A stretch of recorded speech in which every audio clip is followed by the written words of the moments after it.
We're in an era of the gaming industry where we're usually expecting some form of disappointment from video games. From Halo Infinite, Overwatch 2, and Redfall, just to name a few, we've really came up short with those titles and we were really let down. And especially those who really looked forward to those games, the end result really wasn't what they were expecting.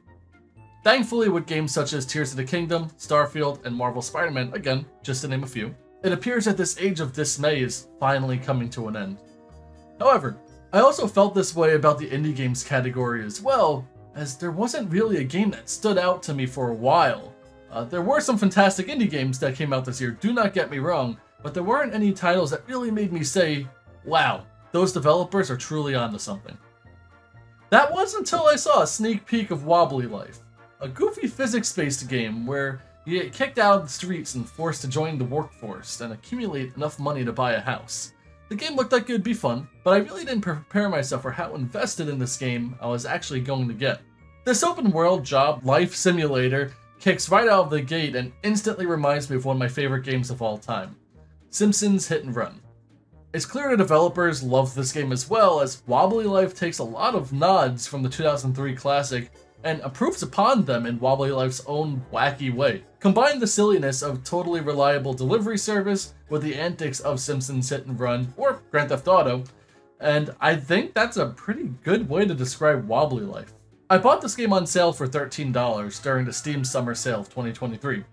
I didn't expect too much from this title, but once I stepped into this early access game, I really got a sense for the depth and the content this game currently holds, and even in its early state, I would gladly have paid $20, maybe even $30 for this title. Because at this point in my playthrough of Wobbly Life, the developers of this, Rubber Band Games, well, you guys are truly onto something.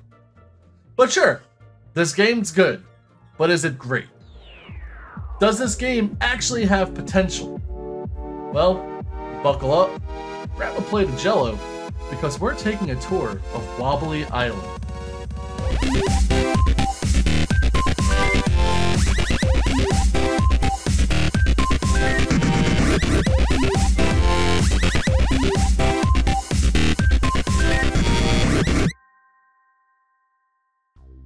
The game starts off with your grandmother having enough of your lazy butt playing video games and doing nothing with your life.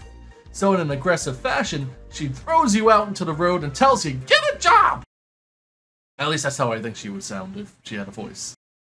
But lucky for you, Wobble Island is full of jobs, and your first job would be acquiring and delivering a plate of Jell-O to this fine gentleman who lived across the street from your grandma. But from there, you'll have access to everything from fishing to making burgers to delivering furniture. There are dozens, and I mean dozens, of fleshed out jobs for you to delve into. And once you complete a job, you'll unlock an outfit that's relevant to said job, and also you'll get a little bit of compensation for your work. Your payment comes in the form of a money sack from the majority of jobs. And once you get paid, you'll want to take this bag of cash to an ATM to deposit your funds into your bank. There are also some missions such as fishing, taxiing, and racing that offer a direct deposit payment, so you don't always have to make a trip to the ATM if traveling to the bank isn't your thing.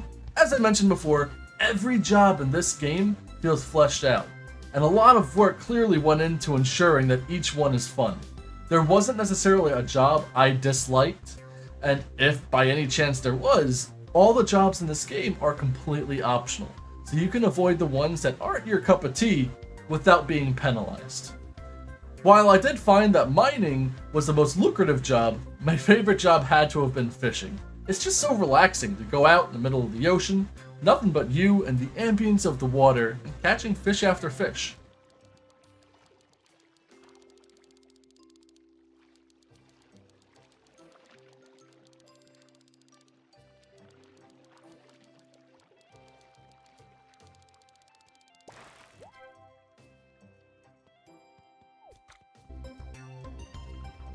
If I were to nitpick, I would say that the seaweed rate is a little too high, and there's no use of seaweed that I've discovered yet. It doesn't give you any money, and you can't make anything out of it. So I always felt let down whenever I caught seaweed, especially when you catch 3 in a row. I just feel like the catch rate on junk could be toned down a little bit. But once you have earned enough cash, there's a wide amount of options that you can purchase. You can buy anything from a house, to clothing, pets, or even vehicles. And there are dozens of vehicles in this game, all ranging from cars, aircrafts, and boats. So there's no shortage of variety when it comes to traveling. While the map is actually pretty big, it doesn't take a ridiculous amount of time to travel from one side of the map to another, which, by the way, also has a large amount of variety to it. You have everything from that friendly neighborhood you start out in, to the bustling city life. There's tropical beaches, mountainous snowy locations, and the cloud-covered rainforest, which I really appreciate that the rainforest is obscured by clouds on the map because it allows you to explore to your heart's content. Which brings me to my favorite aspect of this game. And believe it or not, on top of jobs, adventuring and exploring, that plays a massive role in Wobbly life. There are caves, hidden scientific bunkers, temples, and so much more to delve into. I don't want to give away too much, but I really wanted to share one of the crazy adventures I've went on. So I discovered this cave, and it was guarded by this ghostly knight. There was also a sword-shaped keyhole which was surrounded by a bunch of other swords, so surely one of these swords were gonna fit that hole, right? About 30 minutes, I've went through every sword in the room, placing it in the keyhole, just when I realized that clearly none of the swords in this cave are the ones that fit in that keyhole. So I figured the sword was somewhere in the map, so I decided to just continue my adventure elsewhere, but I'll keep my eyes open for a sword that may match that keyhole. After a few hours of just exploring Wobbly Island, I was inside the rainforest and I stumbled upon a scroll. And that scroll told me to come back when there's a thunderstorm. So I waited, and eventually a thunderstorm rolled in, which triggered an island to rise up in the middle of the lake. And wouldn't you know it, the sword was on that island. So I grabbed the sword and made my way back to the cave. And as I was making my way back up on the dock, I stumbled. And I fell into the water, losing the sword. And unfortunately, you can't swim in this game currently, and anything that falls into the water is as good as gone. And when you lose an item, thankfully it respawns at its original location. So back to the rainforest I went to reclaim the sword and bring it back to the keyhole. Unfortunately for me, on my way back to the rainforest, the storm ended, and I had to wait for the next storm. I guess it wasn't hurricane season on Wobbly Island because I waited a staggering 7 in-game days for the next storm. But when it did storm, I grabbed the sword again, loaded it on a boat, and set sail.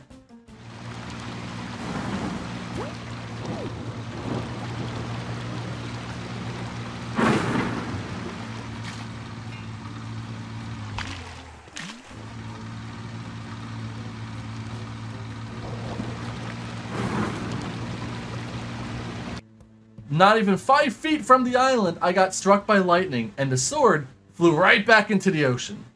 I don't know about you guys, but I'm really starting to feel like this game doesn't want me to have the sword. But anyway, with the storm still raging, I hurried back to the sword's spawn point as quickly as I could. I grabbed the sword, and this time, I loaded up on a much larger but slower ship, just to play it safe. But thankfully the storm stopped anyway. It was a long ride, but I finally made it back to the cave. And just to find out that the boat I took was too large for the cave hole. So I sailed to a nearby island and got one of the hovermobiles, making sure it was safe and snug in the back to make sure it doesn't fly off. Made my way back to the keyhole, and I did it! After a little celebration,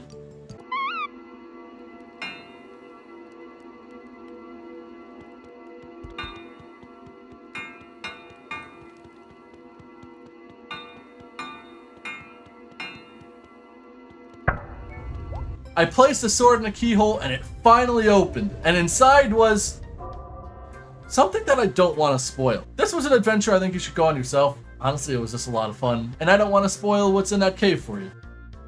I should also mention that on top of jobs and exploration, there are also quests. And once again, I don't want to spoil too much, but one of my favorite quest lines had me shrink down to a size of an ant, looking for missing scientists and keys to a UFO.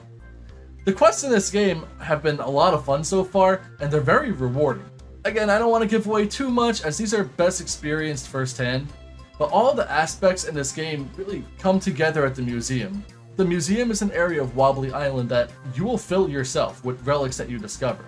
And there are so many collectibles in Wobbly Island that you'll accumulate hours simply just trying to collect all of them.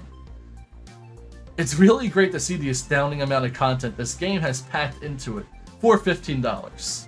There's also something this game is so close to achieving that not a lot of games in this day and age have. And that's character.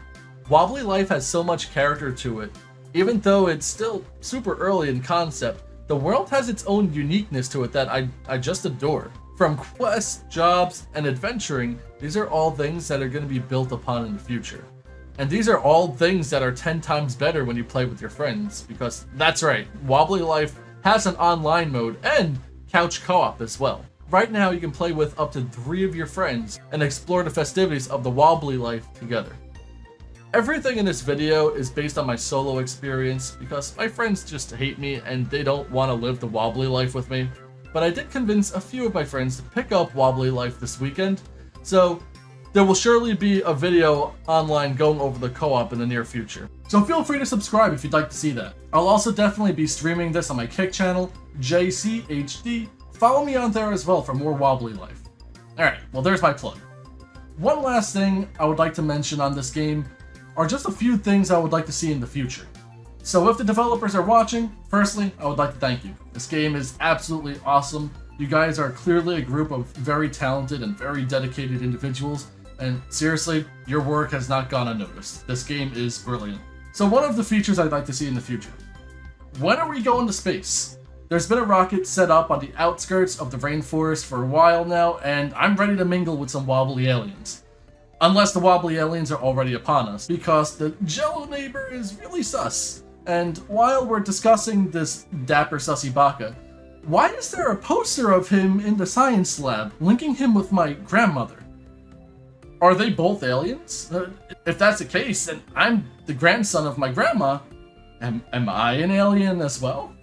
It looks like we have a wobbly conspiracy on our hands that I'll have to dive into at a later date. Or maybe MatPat will do it. He's a whole lot better at this theory stuff than I am. So for some reason, if MatPat is watching this, do a video on Wobbly Life because I need to figure out if my grandma's an alien. Sorry for the detour, got a little sidetracked there, but yes, please, developers, take us to space. In another edition, I would love to see larger multiplayer. 4-player co-op is awesome, but I can't help but to imagine if there was a 16 or maybe even a 32 players in a single map, the chaos that would ensue from this many players, it would just be so much fun. I would also love to see some more wildlife introduced in this game. When I'm in the ocean, maybe seeing some wobbly whales, sharks, dolphins, sea turtles, and other aquatic life would be really cool to see and it would just add how lively this world would feel. Maybe some deer and bears in the wilderness as well? I don't know. I would just love to see more animals in this game. One major addition I don't only want, but I feel like I need in this game, is just an overall water update. I mean, 2 words. Add swimming. I totally understand if water was added in this game as an obstacle. Like, ha! You dropped your relic in the water and now it's gone. Whoops! What? Ah! No! What happened, man? Or you fell in the ocean while you're fishing and now you gotta drown. Put it up here. Hoopa? No! Oh, goodness. Well, it's been a good run. But I just feel like adding swimming and diving in this game would really help. Even if it's something that you don't unlock right off the bat, the sheer amount of content you can get from water alone is insane. Scuba gear that would allow you to breathe underwater and maybe swim a little faster, inflatable sandals that allow you to walk on water with a matching robe and halo, deep sea treasure exploration, add a submarine or submersible to not only explore the ocean floor, but discover underwater caves with some new loot. Tie this in with adding wildlife to the game, and you can even add a nature photography job where you have to take photos of all the different creatures of Wobbly Island, including some ultra rare deep sea creatures that will only spawn in certain conditions. Alright, I know, I dream too much, but honestly that would be great, so please Wobbly developers consider it. I could really go on about the things I would love to see added to this game forever. But that's what makes Wobbly Life so exciting. The possibilities are really endless on the content they can release. So as long as the developers are going to stick with keeping this game updated well into the future, the potential this game has is huge. While at the time of recording, the last update was their 0.9 arcade update, which was released in late April, that had a lot of content that I had yet to even dabble in. I just feel like their next update might be their largest one yet. I'm just doing a little bit of hardcore math here. I can see that their next update is going to be the big 1.0 update. At least it's more than likely going to be. And that will more than likely take the game out of early access. And the game already has so much content to it in its current state. I cannot wait to see what the next update brings. Wobbly Life currently stands as one of my favorite physics-based games that Steam has to offer. Whether you like collecting things or playing addicting mini-games, exploring, racing, or you just like a good sandbox game, Wobbly Life is definitely one of those games that you will love. So honestly, what are you waiting for? Pick up Wobbly Life and enjoy all the festivities that the Wobbly Island has to offer. I promise you will not regret purchasing this game for its current content, and it will provide you with so much excitement for all the content that's going to come in the future. Thank you all so much for watching this video. I hope you have a wonderful day. Bye now. Wait a second. Is this game a Steam Workshop? What? Okay. Well, that's a whole other thing.